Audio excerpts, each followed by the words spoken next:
Hai teman-teman Heyoka Creative, salam sejahtera untuk kita semua.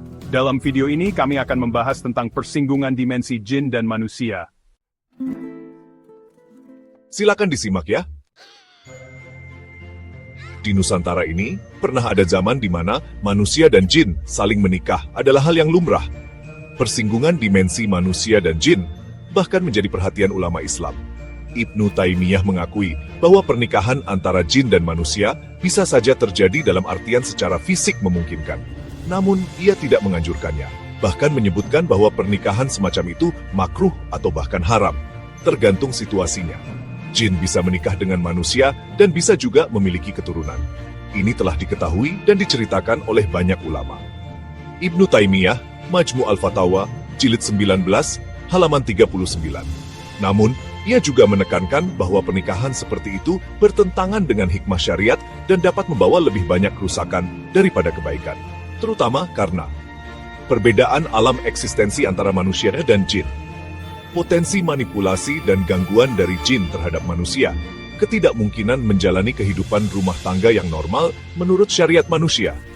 Dalam kajian fikih Islam, mayoritas ulama sepakat bahwa perkawinan antara manusia dan jin hukumnya makruh, bukan haram. Artinya tidak dianjurkan tetapi tidak pula berdosa jika dilakukan.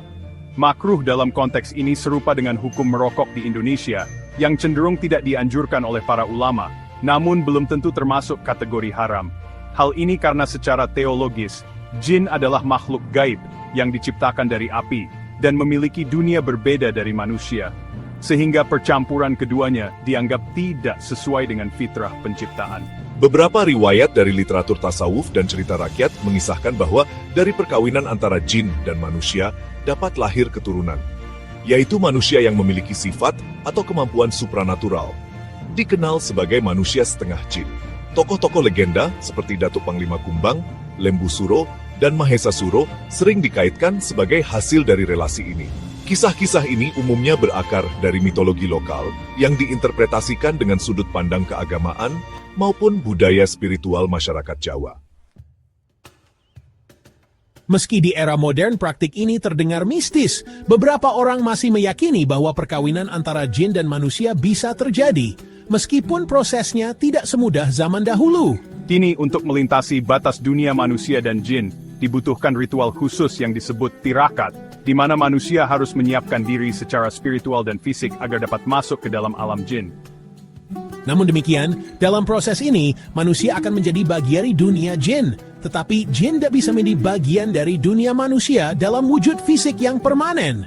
Ritual-ritual semacam itu biasanya tidak hanya bertujuan untuk menjalin hubungan dengan jin, tapi juga memiliki tujuan tertentu seperti pesugihan, pelarisan dagangan, atau memperoleh kekuasaan. Anak yang lahir dari hubungan tersebut di zaman kini pun diyakini lebih condong berwujud sebagai entitas jin ketimbang manusia setengah jin, seperti dalam cerita-cerita lama. Hal ini disebut-sebut terjadi karena pengaruh keberadaan avatar spiritual yang menciptakan batas kuat antara dunia manusia dan jin, menjadikan mereka tak lagi leluasa untuk menyeberang antar dimensi seperti dahulu. Salah satu tokoh yang diyakini sebagai avatar tersebut adalah Syekh Subakir, seorang wali yang dalam legenda Nusantara disebut berhasil menyegel gerbang antara dunia jin dan manusia di Gunung Tidar. Segel ini konon mencegah jin untuk dengan mudah mengganggu, membunuh, atau menikahi manusia seperti yang terjadi sebelum kedatangannya.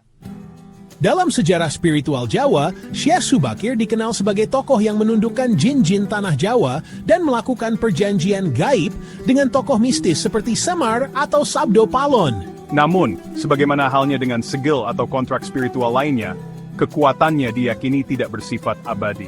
Meskipun jejak spiritual Syekh Subakir masih tersisa dalam bentuk residu energi kewalian, masa aktifnya tentu terbatas. Subslo, apakah segel itu rusak sairing bermatch non disebut? Dan jika ya, apakah dunia akan kembali pada masa di mana jin kembali bebas mencampuri urusan manusia seperti dahulu? Pertanyaan ini membuka diskusi lebih lanjut tentang apakah dunia akan memasuki zaman baru, dengan manusia yang lebih sadar dan siap menghadapi keberadaan makhluk gaib dengan kesadaran spiritual yang lebih tinggi. Itu tadi penjelasan mengenai persinggungan dimensi jin dan manusia. Semoga bermanfaat. Jangan lupa untuk like, subscribe, dan share untuk perkembangan channel ini ya. Sampai jumpa lagi.